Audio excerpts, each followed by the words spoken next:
Auntie Bells wasn't really my auntie, or anyone else's for that matter. I'm not sure she even had any real family at all. It was just what everyone called her. She'd been a fixture in the neighborhood since long before I was born, and there wasn't a single person who didn't at least know of her. She was something of a living legend, a crazy cat lady type without the cats. It wasn't unusual to look out your window in the dead of night and see Auntie Bells shuffling down the street, big walking stick clutched in one hand, her tameless hair shining white in the moonlight. And if you didn't see her, you'd hear her. Auntie Bells took her name from the bracelets she wore on both wrists.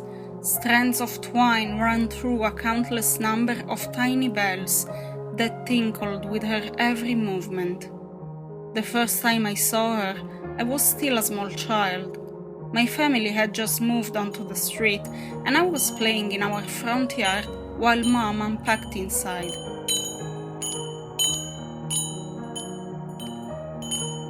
The sound, so gentle and enchanting, did not match its source. When I looked up, I found myself staring at what could only have been a wicked witch from one of my storybooks. Dressed in heavy swathes of black with small beady eyes and a crooked nose, Auntie Bells had come to a standstill at the foot of our driveway and was just watching me, any expression lost in the heavy wrinkles of her face. With all the certainty of someone about to be lured back to a gingerbread house and eaten, I started to cry, which immediately drew my mother out of the house. By the time she reached me, Auntie Bells had already toddled off further down the road. When I heard the tinkle of bells through my open window that night, I threw my comforter over my head and kept my eyes squeezed shut until they'd faded into the distance. We got our first real introduction to Auntie Bells at a block party a week later. She wasn't invited, or at the very least she didn't attend, but we still saw her walking slowly by, her gaze traveling over all of the little children running about. Mom frowned and turned to our neighbor, Betsy. "Who is that?" she asked, nodding towards the old woman. "Oh, don't mind her, it's just Auntie Bells," Betsy said. "Family of yours?" "No, that's just a nickname. You know, I'm not sure I even know her real name." "Whatever you want to call her, she's creepy." Betsy laughed. "She's harmless, just a bit eccentric." "I don't like how she's looking at the kids." "We've never had a problem with her." Mom made a displeased sound in the back of her throat and ushered me away from Auntie Bells' line of sight. Despite my mom's initial distrust of Auntie Bells, she really never did cause any problems. It still took a long time to get over being unsettled by her, but she never bothered us and we got used to seeing her around at all hours. As I got older, I even started to feel a bit sorry for her. Here was this elderly woman who never seemed to have any friends or family to take care of her, just wandering the same neighborhood she'd apparently spent her whole life in. After seeing her pass by one morning and getting a pang of second-hand loneliness, I walked across the street to say hi to Ellen, our spunky grandmotherly neighbor who was kneeling in her garden. "Morning, Miss Ellen," I said. "Hi, Paul. You okay?" "Yeah," I said, and then I hesitated. Ellen sat back on her heels with some effort and tipped her wide-brimmed hat back expectantly. "You've been here a long time, right, Miss Ellen?" "Sure, probably going on 45 years now." "And Auntie Bells, she's been here even longer?" At the mention of Auntie Bells' name, the warmth faded just slightly from Ellen's round face. "Yes." "How come you and her aren't friends?" I asked bluntly. "You've both lived here a long time.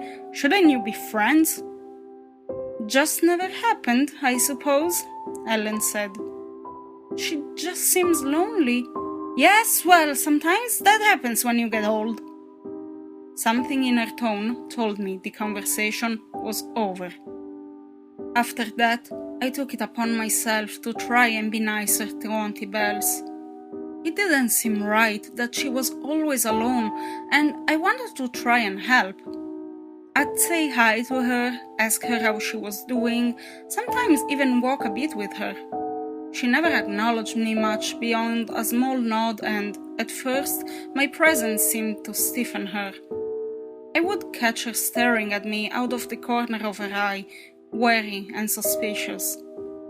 Gradually, she started to relax and would allow me to join her without so much as a sideways glance. She still never said much, but she'd let me ramble on, which felt good to a 12-year-old who didn't get often the chance to talk to a grown-up so openly. Mom still worried a bit about how safe it was for me to be alone with Auntie Bells, but since we never left our street and Mom could see me at all times from an upstairs window, she allowed it. I continued my walks with Auntie Bells for a number of years. I learned little of her in that time, but I liked her all the same. There was something comforting about her quiet, steady nature. Although she never looked any less crone-like, any fear I'd once had of her was long gone. "Why the bells?" I asked one day. It was getting close to my college departure, and I figured if I didn't ask then, I never would. Auntie Bells, now more wizened and slow than ever, gave one of her thin, liver-spotted wrists a gentle shake. "One for each," she said. "Each what?" But she didn't answer. And she never would. Not directly, anyway. Auntie Bells passed away less than 6 months later, while I was away at school. No one even knew until my mom realized she hadn't seen her walking around for a few days. A wellness check found her sitting up in a recliner, already stiff and cold. "Poor Auntie," Mom said over the phone after the discovery. "No next of kin or anything." "What's going to happen to her house? All her stuff?" I asked. "I don't really know. I guess they'll auction it off." "Poor Auntie," I repeated. The thought of strangers rifling through Auntie Bells' things rankled me. What if she had something private or personal that she didn't want just any old Joe to find? It wouldn't be right to let strangers just stomp through her home and rifle through her belongings. I realized that Auntie Bells and I hadn't been close in a traditional sense, but I was the nearest thing she had to the next of kin. I felt a responsibility to her. I left university that night after sending an email to my professors, letting them know I'd had a death in the family. It was a long 3-hour drive, but when I pulled into the dark driveway of what had been Auntie Bells' home, I felt like I'd made the right choice. Better to have someone who cared about her making sure her memories were preserved than some stranger just dumping them all in the trash, I reasoned. Auntie Bells' house was as old and tired as she had been. Years of poor upkeep had left it sagging and rotting in numerous places. I'd never been so close to it before and had never known how deeply the disrepair ran. Even knowing she'd lived in less than ideal conditions hadn't prepared me for this. Getting inside was easier than I'd expected. The lock on the back door was broken, I assumed from the wellness check, and I let myself in. The smell wasn't like anything I'd ever experienced before, a clawing, rotten stench that embedded itself in my nostrils. It was death, I realized, and garbage and decay. I gagged, but put an arm over my nose and pushed onward. With my phone held up like a flashlight, I picked my way carefully through the kitchen, stepping over mounds of trash and junk. The living room was in a similar state, a hoarder's paradise of discarded containers and the kind of riffraff you find on the side of the road. The air felt heavy, greasy, and I found it difficult to breathe. "Jesus, Auntie," I said, and my voice was swallowed by the dark and the dirty. Everywhere I went was just more of the same, until I began to think there really was nothing that Auntie Bells would have treasured.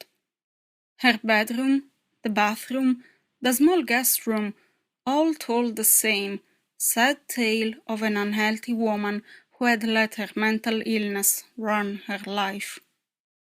Until I got to the attic. I tugged down the ladder, half expecting to be enveloped in a shower of trash, but it only opened into quiet darkness. With a deep breath that I immediately regretted, I climbed up and poked my head into the small room. To my surprise, it was impeccably tidy. I finished ascending and flashed my light around with some confusion.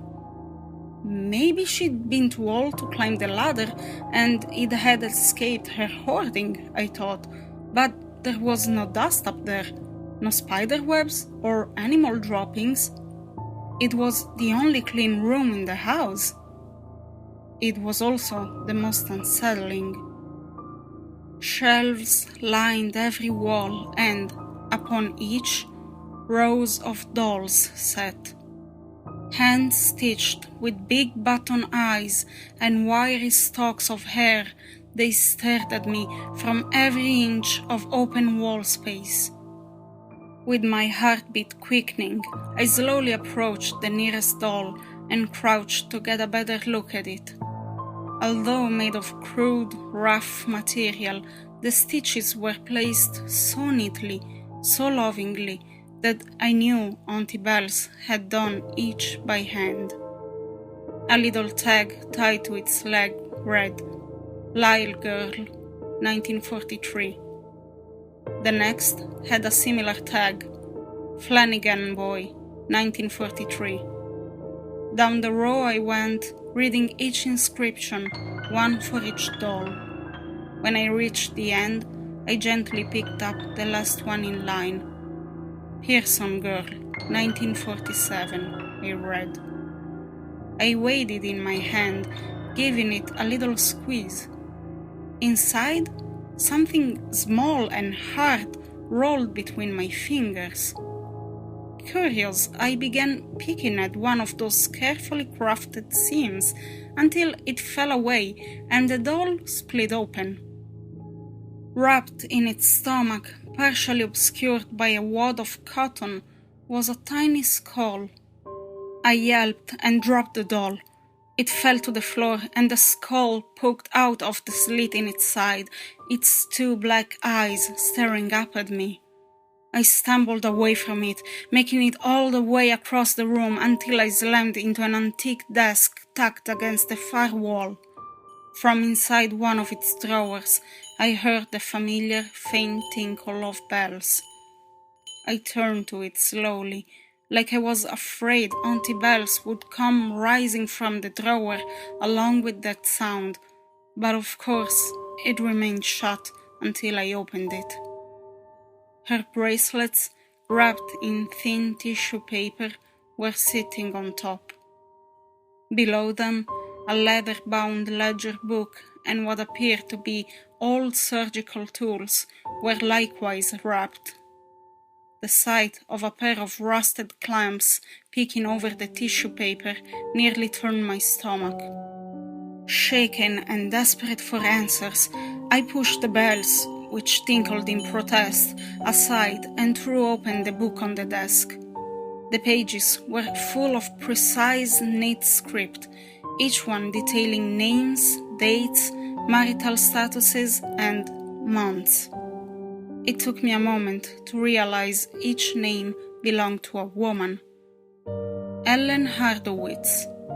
I ran my finger over the name of my spunky, forever gardening neighbor and remembered how cold she'd seemed when talking about Auntie Bells. January 13th, 1956. Married, 4 months. Beside it, Auntie Bells had added, Girl.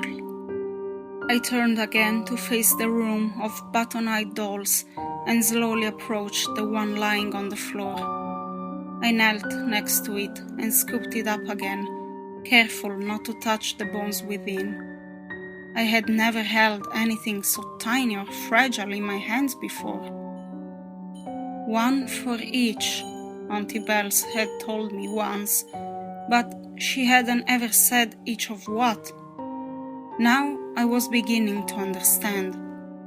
I could see Auntie Bells so clearly, standing on the edge of crowds and watching the children so full of youth and life, never bothering anyone. Auntie Bells, who had lived her life alone, quiet and private. The exact kind of woman others would come to when they needed discretion. I replaced the doll on the shelf and stepped back. An entry in her ledger for every woman she helped escape a motherhood they didn't want. A doll for every tiny body that would never draw breath. A bell for every baby, so that Auntie would never forget any of them. I burned them all that night, the dolls and the ledger. I knew Auntie Bells wouldn't have wanted anyone to know what she had done. I kept the bells, though, tucked away in an old shoe box in the back of my closet. I like to think she would have wanted that, for someone to keep on remembering in her place. Whenever I hear similar bells now, I think of her. Auntie Bells, who had no children of her own, or any family, really, except those that she kept after their own mothers couldn't.